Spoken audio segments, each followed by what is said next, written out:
existe uma espécie de tristeza que quase ninguém menciona.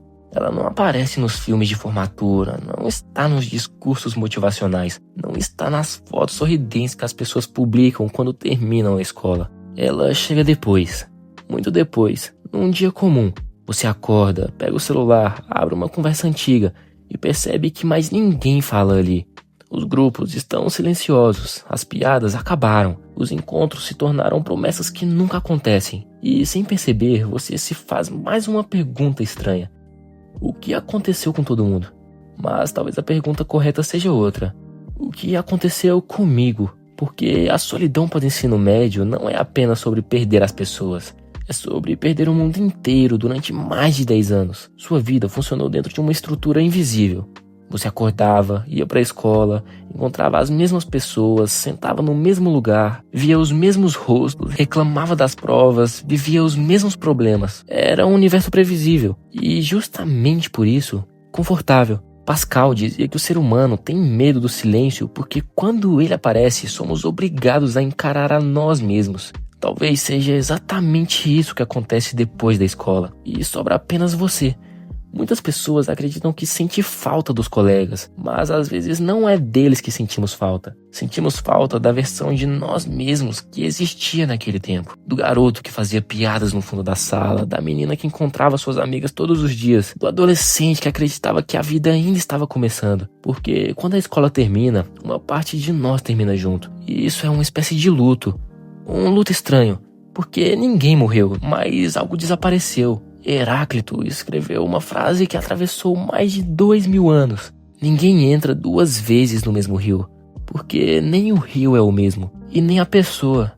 Talvez seja por isso que revisitar amizades antigas às vezes seja tão doloroso. Você encontra pessoas que fizeram parte da sua vida, mas elas mudaram. E você também. A conexão que parecia eterna começa a parecer distante. Não porque fez algo errado, mas porque o tempo fez o que sempre faz. Ele transformou tudo. Existe um relato muito comum na internet de pessoas que terminam o ensino médio e meses depois descrevem a sensação de que foram abandonadas. Elas contam que os amigos prometeram manter contato, prometeram sair juntos, prometeram que nada mudaria. Mas mudou. E isso gera uma pergunta difícil. Se éramos tão próximos, por que nos afastamos? A resposta talvez seja mais simples e mais dolorosa do que parece. Porque muitas relações sobrevivem graças à proximidade, não graças à profundidade. A escola fazia um trabalho invisível. Ela colocava vocês no mesmo ambiente todos os dias, forçava encontros, criava conversas, criava experiências compartilhadas. Quando essa estrutura desaparece, algumas amizades revelam sua força. Outras revelam que dependiam do ambiente para existir.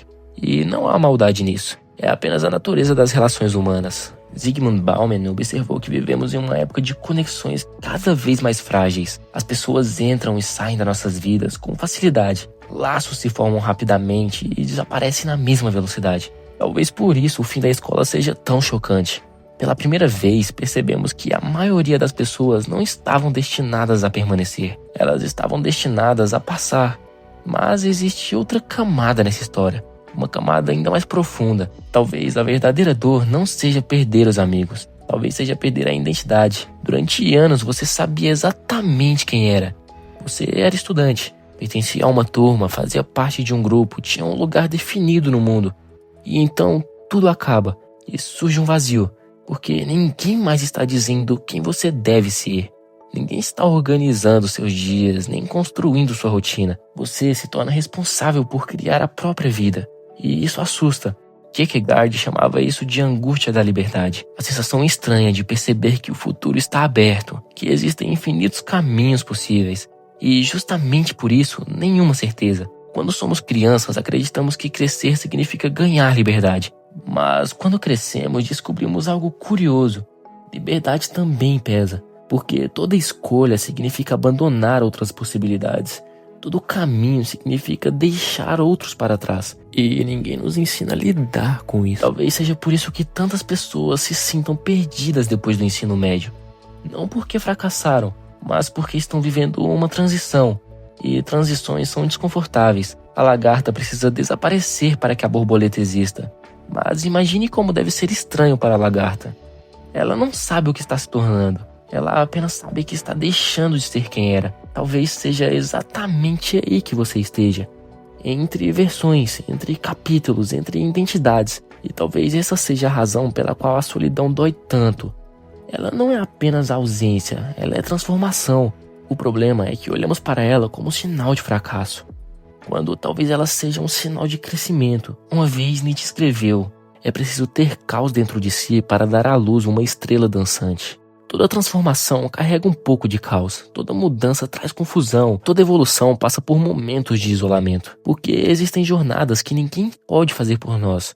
Mas existe algo importante que quase nunca é dito. A vida não termina quando aquele capítulo acaba. Ela começa de novo. Novas pessoas aparecem, novas conexões surgem, novos lugares são descobertos. E um dia, sem perceber, você estará construindo memórias que hoje parecem impossíveis. A dor que hoje parece permanente se tornará apenas uma lembrança. Não porque você esqueceu do passado, mas porque aprendeu a viver além dele. Então, se você sente essa solidão, se parece que todos te abandonaram, se parece que tudo ficou para trás, talvez o que esteja acontecendo seja exatamente o contrário. Talvez você esteja avançando, porque crescer nunca foi sobre manter tudo. Crescer é aprender a continuar mesmo quando algumas coisas ficam para trás. E talvez a solidão pós-ensino médio seja apenas isso. O espaço vazio entre a pessoa que você era e a pessoa que você ainda está se tornando.